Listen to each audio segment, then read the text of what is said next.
So, listeners, you may remember, I think it was a little over a month ago, where we talked about a couple of stories about how a potential Hillary Clinton candidacy was being embraced not just by Wall Street, but by a lot of neoconservatives. I actually got quite a few responses to that segment along the lines of, oh, no, that's not true. That's not true. That is just what the neocons want you to think. Hillary Clinton's not really a neocon. The neocons just want you to think that her policies are neoconservative because it's some 20-dimensional chess or something like that. Well, anyway, this last week, folks, Hillary gave an interview with another neocon named Jeffrey Goldberg, who's a writer at The Atlantic. Most of you probably know who he is.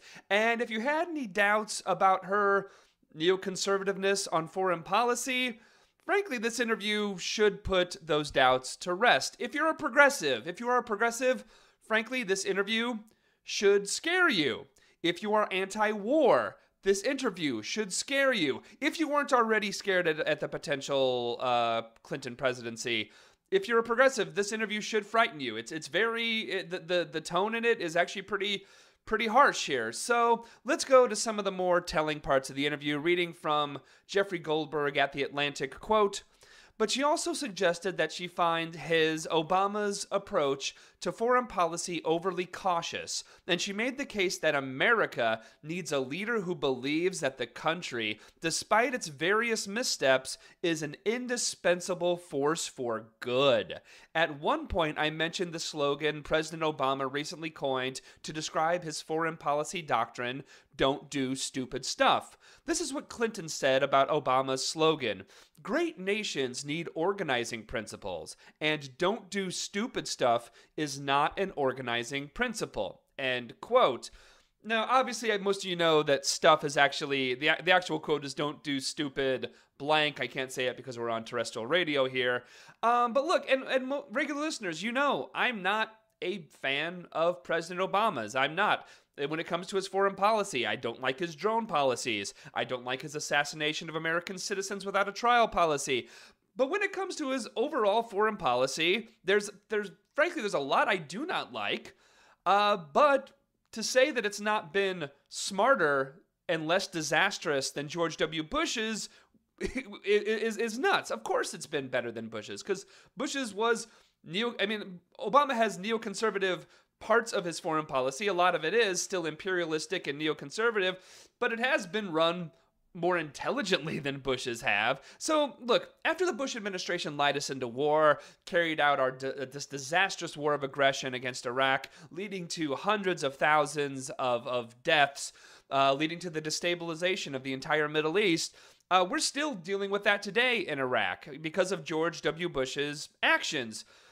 After all that, frankly, don't do stupid stuff is actually an improvement over doing stupid stuff, like going and occupying Iraq for forever.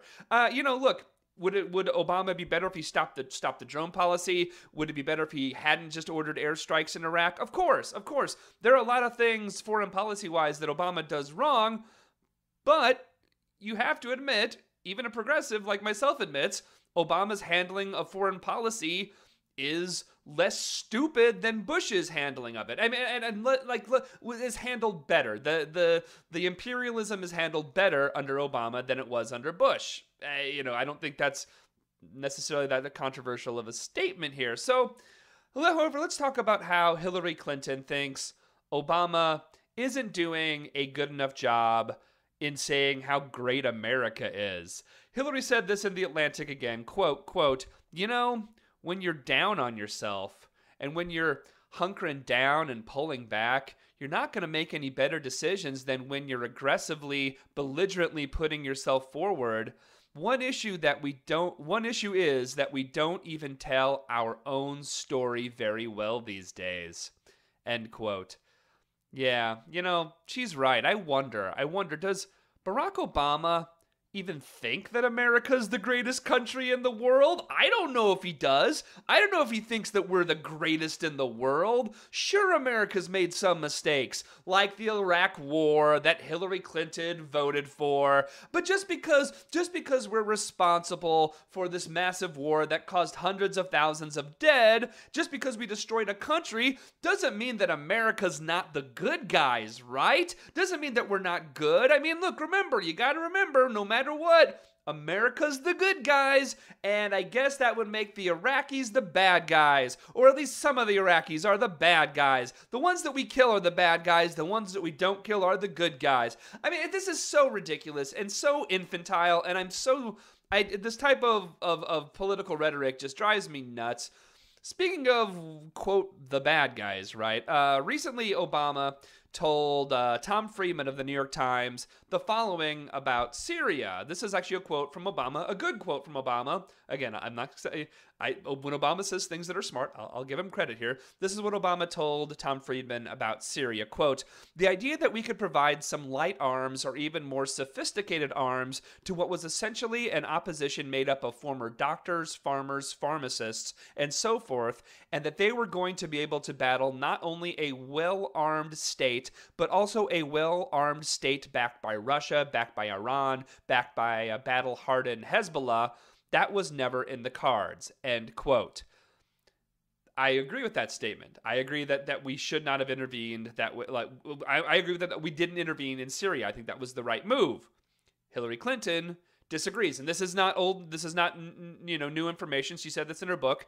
She disagrees with this. She disagrees a lot. She goes on to say in the interview with The Atlantic that the rise of ISIS in both Syria and Iraq is because Obama didn't listen to her and, start another war with Syria in the United States. The fact that we didn't use our military might in Syria, that we didn't train and arm Syrian civilians against Assad.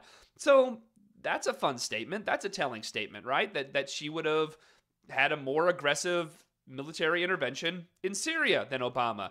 Let's get back, though, to the America is great and magical no matter what line of thinking that Hillary's pushing here. Reading again from the Jeffrey Goldberg article in The Atlantic, quote, Goldberg responded by saying that I thought that, quote, defeating fascism and communism is a pretty big deal. In other words, that the U.S. on balance has done a good job of advancing the cause of freedom.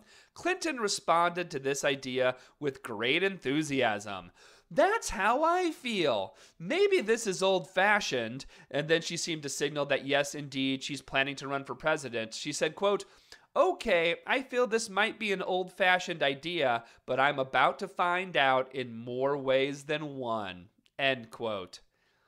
Yeah, maybe I'm old-fashioned, but our imperialism doesn't bother me. I sleep perfectly well thinking, not ignoring the civilians that are dead because of the result of our actions, ignoring the civilians that are dead because of the fact that I voted to authorize the Iraq War. I think America is great. And the naysayers, those who are killed as a result of our America's policies, they just don't understand how awesome our freedom is. She then went on to discuss the Israel-Palestine conflict with Jeffrey Goldberg. And look, let's be clear here. 99% of American politicians are absolutely horrible when it comes to Israel-Palestine. They're frankly horrible. I mean, overall, we arm Israel. American politics towards Israel-Palestine is horrible. But actually, in this interview, Hillary manages to take it a little further than, frankly, most Democrats and actually a lot of Republicans. She goes a little further in this. Reading again from The Atlantic, quote, this is Hillary. I think Israel did what it had to do to respond to the rockets, she told me. Israel has a right to defend itself. The steps Hamas has taken to embed rockets and command and control facilities and tunnel entrances in civilian areas, this makes a response by Israel difficult. I asked her if she believed that Israel had done enough to prevent the deaths of children and other innocent people. Her response, quote, Just as we try to do in the United States and be as careful as possible in going after targets to avoid civilians, mistakes are made, she said. We've made them. I don't know a nation, no matter what its values are. I think that the democratic nations have demonstrated better values in conflict positions that hasn't made errors, but ultimately the responsibility rests with Hamas. End quote. So as long as it's a supposed democracy that is killing civilians, it's not that big of a deal. You know, if it's a democracy supposedly that's doing the bombings, it's fine. The bombing of schools? Few eggs are broken, I guess, right? When you're making an omelet. The bombing of UN shelters? Not that big of a deal. The bombing of a population that is occupied and trapped, the countless civilian deaths, well, as long as it's the good guys who are doing the bombing, right? Now, look, even our State Department, which is horrible on this stuff, even our State Department a while ago managed to condemn Israel for its bombing of the tragic bombing of the UN school. Lightly, our State Department did it, but at least the State Department condemned it. The UN harshly condemned it. Hillary can't even manage to condemn the bombing of a UN school shelter. Going back to the Atlantic article, quote, she went on to say that, quote, it's impossible to know what happens in the fog of war. Some reports say maybe it wasn't the exact UN school that was bombed, but it was an annex to the school next door where they were firing the rockets. I do think sometimes that the anguish you are privy to because of the coverage and the women and the children and all the rest of that makes it very difficult to sort through to get to the truth. End quote. Yeah, if all of these civilians would just stop dying, if only these women and children and innocent people would stop dying, then we can get to the truth that Israel is telling us. Because Israel has a soul stranglehold on the truth here. And if Israel says it's the truth, we're going to believe them. You know why? Because they're a democracy, right? It doesn't matter. It doesn't matter that these children are dead. It doesn't matter if children were killed on a beachfront. That's not the truth. Their death isn't the truth. The truth is what Israel tells us the truth is. Oh my God. She can't even manage to condemn the bombing of a school, a shelter. She went on to say that Hamas is stage managing the conflict. Same kind of line. She didn't say what Netanyahu said. She didn't say that these people are just telegenically dead, but she might as well have, right? Oh my God. So, and look, I identify as a progressive, right? You guys know this. I'm not a big fan of the Democratic Party. However, a good amount of listeners to this show, friends of mine, do identify as Democrats. I have a lot of friends who are Democrats. And I get that, you know, and I'm fine with that. But I have to ask you, my listeners and friends who are Democrats, who identify as Democrats,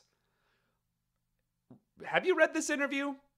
Have you? You should. Don't just listen to me. Read the whole damn interview, okay? Read the interview and answer me. Are you seriously comfortable with the answers that Hillary Clinton gave in this interview? Are you seriously comfortable with that? I mean, is this really what you want in the next president of the United States? Do you really think that one of the big problems with President Barack Obama is that he's not enough of a war hawk? You think one of Obama's problems is that he's not war hungry enough, that he's not aggressive enough on foreign policy? Really? Really? Do you think that? I mean, look, a lot of hashtag ready for Hillary people are saying, oh, she doesn't mean what she says in this interview. She doesn't mean all this neocon stuff. She doesn't actually mean it. She's just doing this to outflank the Republicans. And, you know, for one, we don't know who's going to be the Republican nominee. It could be Rand Paul, who's a lot more of a dove. And do you really want to be open to this? Like, if Rand Paul is the nominee, that the Republican is going to be more of a dove than the Democrat when it comes to war? But look, seriously, that point aside, if you really think that, I don't see how you are. I'm sorry. You have to be kidding yourselves. You have to be kidding yourselves. Hillary's record on foreign policy is very, very clear. And it may hurt to hear this, Hillary is a neoconservative. Her voting record shows that. She is a neocon. So what? You think that she's lying? You think she's lying in this interview? She's not lying. When it comes to foreign policy, Hillary Clinton is a neocon. On a slightly positive note to this interview with The Atlantic has actually gotten quite a decent amount of backlash. Actually, Move On, who are, say what you want about Move On, they back a lot of bad Democrats at times, but Move On actually issued a statement on this interview that read, Clinton or, quote, any other person thinking about seeking the Democratic nomination for 2016 should think long and hard before embracing the same policies advocated by right-wing war hawks that got America into Iraq in the first place and helped set the stage for Iraq's troubles, end quote. So, look, that's good. Will Move On still vote for her? Will Democrats still vote for her? I mean, history shows probably, I guess. But if they do, right? And if you do, if you decide to vote for Hillary, especially in a primary circumstance here, especially when it's a primary, when we're supposed to try to get people who are most aligned with our values, know what you're voting for. Know who you are actually voting for and what her positions actually are. Hillary Clinton is a Wall Street corporatist who is, in fact, aggressive and neoconservative when it comes to foreign policy. My question for you, Democrats, is why on earth would you vote for that, especially in a primary? We'll be right back.